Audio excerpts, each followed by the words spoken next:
అయితే పవన్ కళ్యాణ్ గారితో గోకులంలో సీత కూడా తీశారు. తర్వాత ఆయన ఎదుగుతూ ఎదుగుతూ అంచెలు ఎదుగుతూ డిప్యూటీ సీఎం ఆఫ్ ఎలా ఎలా అనిపిస్తుంది గ్రోత్ చూస్తుంటే? ఎప్పుడన్నా ఉండేదా మీ ఆయన ఆయన బ్రెయిన్ వేరమ్మా. ఆయన ఏదో చెయ్యాలని ఆయన చదివే బుక్స్ కానీ వివేకానందుడు అని అవన్నీ ఆయన థాట్స్ వేరు. పబ్లిక్ సర్వీస్ చేయాలని అప్పటి నుంచి ఉండేది.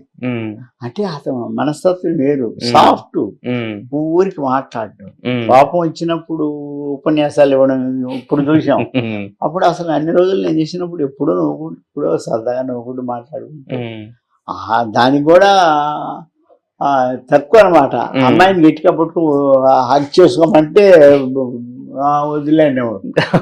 అలా ఉండే మనిషి ఇప్పటికీ ఆడవాళ్ళని అంటే గౌరవం. ఆయన దేశ ట్రాక్ లో వెళ్తున్నాడు అలా కాబట్టి ఆ రేంజ్కి వచ్చాడు. అయితే మీ దగ్గర చాలా గొప్ప రచయితలు కూడా పనిచేశారు కదా, పోసాని గారు కానీ త్రివిక్రమ్ గారు కానీ వీళ్ళందరూ కూడా చేశారు కదా. త్రివిక్రమ్ పోసాని దగ్గర అసిస్టెంట్ ఉంటూ చేశాడు, పోసాని చేశాడు. తర్వాత మధు అని వాళ్ళని వీళ్ళని ఉన్నారు కానీ అంటే ఇప్పుడు మీరంటే ఇప్పుడు మీరు కావాలని రెస్ట్ తీసుకున్నారు సార్. మిగతా వాళ్ళు అంటే అంత క్వాలిటీ ఆఫ్ రైటింగ్ రాలేదంటున్నారు కదా, మరి వీళ్ళ దగ్గర ఉన్న అంటే ఇప్పుడు పోసాని తీశాడు, మళ్ళీ ఈ మధ్య ఏదో డిస్ప్యూట్ లో ఏదో ఒక రకంగా మానేశారు. మొన్న గొడవల్లో ఏది వాడిని తిట్టి వీళ్ళని తిట్టి ఆడవాళ్ళని తిట్టి నానా పెంట చేసుకున్నారు. ఇప్పుడు రైటర్స్ లేక కాదు, మనం 10 మంది దగ్గర ఉంటే ఒకటి దగ్గర కథ దొరుకుతుంది. ఎందుకు చెప్పు. బట్ ఇప్పుడు రైటర్స్ డైరెక్టర్స్ అవుతున్నారు కదా సార్. ఇప్పుడున్న డైరెక్టర్స్ ని తీసుకుంటే ఇప్పుడు మీరన్న బోయపాటి ఆయన కొంత రాసుకుంటాడు, ఆయన దగ్గర 4 అసిస్టెంట్ ఉంటారు. త్రివిక్రమ్ డైరెక్టర్ త్రివిక్రమ్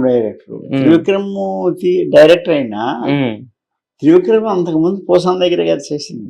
అందువల్ల లేరని కాదు, త్రివిక్రమ్ తో నేనే సినిమా చేయలేదు. నాయనే అప్పుడప్పుడు సుబన మంచి కథ ఇస్తా అన్నావు కదా, నేను అడుగుతా అంటే అలాగే అంటాడు. ఆయనకే మంచి కథ దొరక్క తీశాడుగా. ఏది చెంబెత్తుకొని నేను నదికి పోతున్నాను, అత్తారింటికి దారి. అది బ్లాక్ బస్టర్ హిట్ కదా సార్. బ్లాక్ బస్టరే. అదే సినిమా నేను తీసే ఆలయం. సినిమానా? అవును, అంటే ఆలయమే అత్తారింటికి దారి. ఆలయం కాపీ కొట్టాడు అన్నాం పాయింట్ అదే. దాంట్లో కేబీ తిలక్ తనకి ఒక్కగానొక్క కూతుర్ని లవ్ మ్యారేజ్ చేస్తే తిట్టి పంపించేస్తాడు. తర్వాత ఆయన ఫీల్ అవుతుంటాడు. మీరు ఆలయం చూసి ఉండరు, ఇంటి నిండా 100 మంది ఉంటారు. వసుదైక కుటుంబం అనమాట. అంటే ఆ ఇంట్లో 100 మంది ఉంటారు. అంటే కులాలు మతాలు ఏం లేదు. ఆఖరికి బ్రహ్మానందం కూడా ఉంటాడు. బ్రహ్మానందం ఒక దొంగ.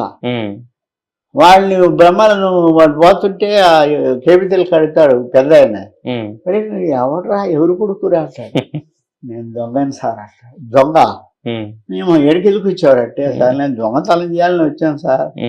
వస్తే ఒక ఆమె ఇచ్చి నాయన ఈ డబ్బులు ఆ బీరువాళ్ళు పెట్టి తాళం వేసిరాయి అని ఇచ్చింది. ఇదేంద్రా బాబు అనుకున్నా. ఇంకొక నగలు ఇచ్చింది. నేను దొంగతనానికి బాబు ఎందుకు వాళ్ళే తీసిస్తున్నారు, అందుకని నాకు ఆ చీసి దొంగతనం వద్దు అన్ని ఇక్కడే ఉండిపోయాను సార్ అంటే. అట్టా ఆ కుటుంబంలో అందరి క్యారెక్టర్ ఉంటాయి. ఈ వసుదైక కుటుంబం. ఆ కేబీ తిలక్ కూతురు ఒకప్పుడు లవ్ చేసి వస్తే తిట్టి తరిగేస్తాడు. ఈయన పెద్దోడు అయిన తర్వాత దిగులు పడుతుంటాడు. శివాజీ చేశాడు క్యారెక్టర్. శివాజీ ఏంటి తాతయ్య ఎందుకు అలా బాధపడదా అంటే, చిన్న పొరపాటు చేశాను రా, నా కూతురు లవ్ చేసి వస్తే నేను ఇంట్లో తట్టి వేసాను. అది కూడా ఉంటే అంత బాగుండేది. 100 మంది ఉన్నాము అంటే అప్పుడు శివాజీ వెళ్ళి ఆ అమ్మాయి అతని కూతురు అత్తాడందో చూసి అత్త కూతురు లవ్ చేసి కూతురు ద్వారా అత్తనికి కన్విన్స్ చేసి తీసుకొని వస్తాడు. అది ఆలయం. దాని తర్వాత వచ్చింది ఇది ఏమంటా కాపీ కాదు, ఆయన ట్రాక్ అయింది, నా ట్రాక్ ఓకే. మరి మీకు అంటే తర్వాత ఎప్పుడన్నా ఏదైనా సినిమాలో అనిపించినాయా అంటే మీరు అనుకున్న పాయింట్లు దగ్గరగా ఉన్న పాయింట్లు కానీ ట్రాక్? లేదు నాన్న, కొంచెం పోలికలు లేకుండా సినిమా ఆడిస్తాము. బ్రహ్మానందం చేసిందే కామెడీ కదా, కొత్తగా ఏం చేస్తాడు. అవునవును. అలా